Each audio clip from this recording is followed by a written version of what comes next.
হৃদয়ে আছে আল্লাহর ভয়, তারা কবু পথ ভুলে যায় না। যাদের হৃদয়ে আছে আল্লাহর ভয়, তারা কবু পথ ভুলে যায় না। আল্লাহর প্রেম ছাড়া এই দুনিয়ায় কারো কাছে কোনো কিছু চাই না। যাদের হৃদয়ে আছে আল্লাহর ভয়, তারা কবু পথ ভুলে যায় না। রাতের আঁধারে যারা সিজদাতে রয়, দু চোখের অশ্রুতে নদী যেন বয়। এটা আপনি পারবেন না যতক্ষণ না আল্লাহর ভয় অন্তরে না আনবে, ততক্ষণ আপনি এই রাত আপনি জাগতে, আপনাকে শয়তান রাত জাগতে দেবে না। রাতের আঁধারে যারা সিজদাতে রয়, দু চোখের অশ্রুতে নদী যেন বয়।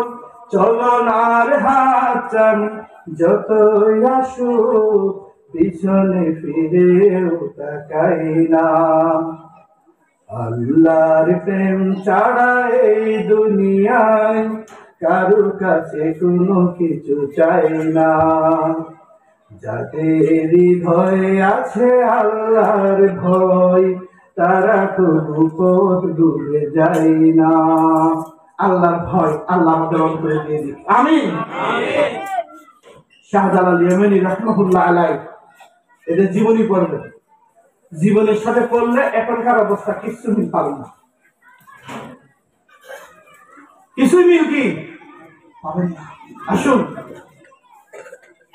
সার্টিফিকেট অর্জন করার চেষ্টা করি, উলামায়ে কেরামদের সাথে বন্ধুত্বপূর্ণ সম্পর্ক করি। দিন শিখবেন কার কাছে? আপনি কোরআন পড়েও দিন শিখতে পারবেন না। আপনি পড়বেন কি অর্জন করবেন, এটাকে মিলাতে হলে একজন কারিগর ভালো হক্কানি আলেমের সাথে একটু বন্ধুত্ব করেন, তাসে লাগাই দেন। সাহাবায়ে কেরামরা কিন্তু রাসূলের তাসে সোনার মানুষ হয়েছে, সুবহানাল্লাহ বলেন। কার তাসে? আল্লাহ রাসূলের তাসে। উলামায়ে কেরামদেরকে বন্ধু বানান, মহব্বত করেন, দাওয়াত দেন, খাওয়ান, আর জিজ্ঞেস করেন হুজুর খালি বলেন না হুজুর ছেলে চাকরি হচ্ছে না, দোয়া করেন। আপনারা যেগুলো করেন, হুজুর আমার সমস্যা শুধু ওষুধ খাই, আমার জন্য দোয়া করেন, এই জন্য খাওয়ান, তাই না? না, দোয়া চাবেন, এটা ঠিক আছে, তবে হ্যাঁ আপনি দিন শিখার জন্য বন্ধুত্ব করেন। যান হুজুর আমি তো নামাজ পড়ি, আমার একটু নামাজের নিয়ম খান বলুন, আমার নামাজটা হচ্ছে কিনা একটু দেখেন না। কোনোদিন বলেছেন? কথা বলেন না কেন? বলেছেন কোনোদিন? কোনোদিন বলেন নাই। তাহলে আপনার নামাজটা হচ্ছে কিনা আপনি কি করে জানেন? আপনি দিন শিখতে হবে একজন ভালো আলেমের কাছে, দিন শিখেন, মসজিদের খতিবগুলোর কাছে বসেন, দাওয়াত দেন। হুজুর কখন ফিরে তাকে গিয়ে 10 মিনিট আধা ঘন্টা বসেন, হুজুর আমার সূরাটা ঠিক আছে কিনা দেখেন তো, হুজুর আমি যে তাসবিহগুলো পড়ি রুকুতে সিজদাতে, আপনি একটু আমার একটু তাসবিহগুলো হচ্ছে কিনা দেখেন তো। করেন? আজকে থেকে করবেন, বলেন করবেন? শেষ কথা, মাদ্রাসাতে ছেলে মেয়েদেরকে পড়াবেন। আমি একটা ভুল করেছি বড় ছেলের বেলায়, আলহামদুলিল্লাহ সে সহিভাবে কোরআন পড়তে পারে, ইসলামিক নলেজও মোটামুটি চেষ্টা করছি। অনার্স মাস্টার্স কমপ্লিট হওয়ার পর একটা শর্ট কোর্স তাকে আমি করাবো, আমি নিয়োগ করেছি, যেটা আমাদের ইয়াতে হয়। আমি খবর নিয়েছি যে নানুপুরের কথা বলছি, নানুপুরে আছে একটা শর্ট কোর্স করাবো, ইচ্ছা আমার আছে। আর আমার মেয়েকে তুই তো অলওয়েজ ইংলিশ বলে, বাট আমি স্কুলে পড়াইনি। আমাকে অনেকে বলছে, আমার অনেক বন্ধু বান্ধব বলেছে তুমি এটা ভুল করেছো, এত স্মার্ট ইংলিশে বলে। হ্যাঁ আমি যখন বিদেশে যাই আমি ওকে সামনে দিই, আমার ছেলে আমার ছোট মেয়ে, আমি ট্রিটমেন্ট করতে গেছি, আমার মেয়ে কাভারেজ করেছে ডাক্তারের সাথে, আমি আশ্চর্য হই সে এত সুন্দর সুন্দর শব্দগুলো কি করে জানে।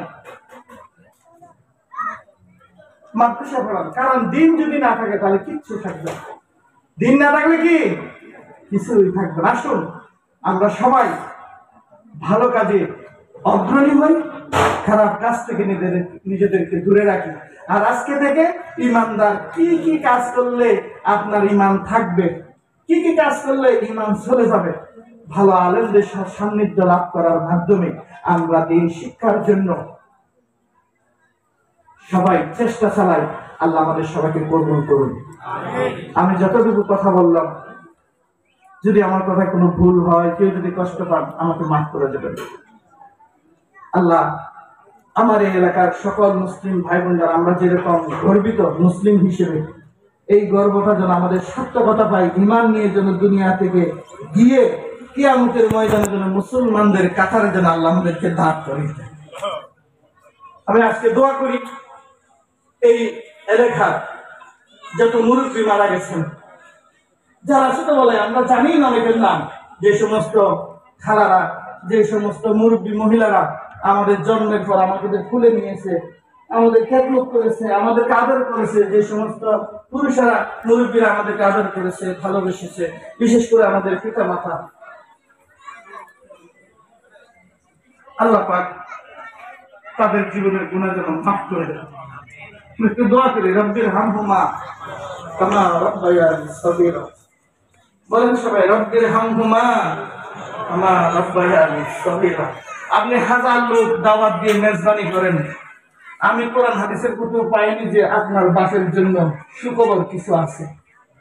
বরং আমার দৃষ্টিতে যেটা আছে, বর্তমান মেজবানের অনুষ্ঠানগুলো আল্লাহ করেন না, এটার দলিল আছে। এমন লোককে খাওয়ান যারা মিসকিন, এতিমখানাগুলোতে নিয়ে খাবারগুলো ঢেলে দেন, অনেক লাভ আছে। মিসকিনের তালেবে ইলমকে খাওয়ান, আপনার লাভ আছে। কষ্ট হবে কথাটা মেনে নিতে, পারবেন না হয়তো, আমি এলাকার ছেলে, এই জন্য আমি কথাটা বলে গেলাম। কিন্তু তো একবার যদি আল্লাহর দিকে ধ্যান করে যদি বলেন, রব্বির হামহুমা কামা রাব্বায়ানি সগীরা। আল্লাহ তুমি তো শিখিয়েছো বাবা মায়ের জন্য দোয়া, এত সুন্দর দোয়া। এই যে শীতের সময় ছোট বাচ্চা, আপনাদের যাদের বাচ্চা আছে, একটু তাকিয়ে মা যেখানে ভিজে গেছে ওই জায়গা থেকে ছেলেটাকে নিয়ে আবার বুকের মধ্যে শাড়ি কাপড় দিয়ে পেঁচিয়ে দেয়, ঠিক না? ঠিক না? আগলিয়ে রাখে, না হলে কবে শীতের মধ্যে ঠান্ডা হয়ে মরে যেতাম। আল্লাহ দোয়াটা শিখিয়েছে, আমার বাবা মা ছোটবেলায় যেইভাবে আমাকে আদর করে যত্ন করে বড় করে তুলেছে, আমার বাবা মাকে কবরে সেইভাবে তুমি যত্ন করো। এই দোয়ার অর্থ হবে না, করেন না আল্লাহর কাছে। আল্লাহ পারে নাকি? কোন বললে ফায়গুন হয়ে যায়? আল্লাহ যদি ক্ষমা করে দেয়, কেউ কি আল্লাহকে জিজ্ঞেস করবে? ফাআলুন বিমা ইউরিদ, একমাত্র আল্লাহ আছেন, যা ইচ্ছা তাই করেন, আর কেউ পারবে না এই কাজ করতে। নবীরা কাজ করতে গেছে আল্লাহ বাধা দিয়েছে, এরকম অসংখ্য দলিল আছে কোরআনে। কিন্তু আল্লাহ বলে যে আমি যদি কোনো কিছু করতে চাই তাহলে আমাকে বাধা দেওয়ার কেউ না। তা আমার একটা দোয়াতে যদি আমার বাপ যদি ক্ষমা পেয়ে যায় কবরে, এর থেকে বড় সৌভাগ্য আর কি হতে পারে? কথা বলেন, ঠিক কিনা? অথচ আমরা করি না। বলেন রব্বির হামহুমা কামা সগীরা। আল্লাহ পাক আমাদের আব্বা মা যাদের দুনিয়া থেকে চলে গেছে, আল্লাহ তাদেরকে ক্ষমা করে দিন, এবং এই এলাকার যত মুরব্বীরা দুনিয়া থেকে বিদায় নিয়েছেন, আল্লাহ তাদের সকলের জন্য নাজাতের ব্যবস্থা করে দিন, সবাইকে ক্ষমা করে দিন। আমি আমার জন্য, আমার পরিবারের জন্য দোয়া চেয়ে আপনাদের সকলের প্রতি আবারও কৃতজ্ঞতা জানিয়ে আমি আমার কথা শেষ করছি। আসসালামু আলাইকুম ওয়া রাহমাতুল্লাহি ওয়া বারাকাতুহু।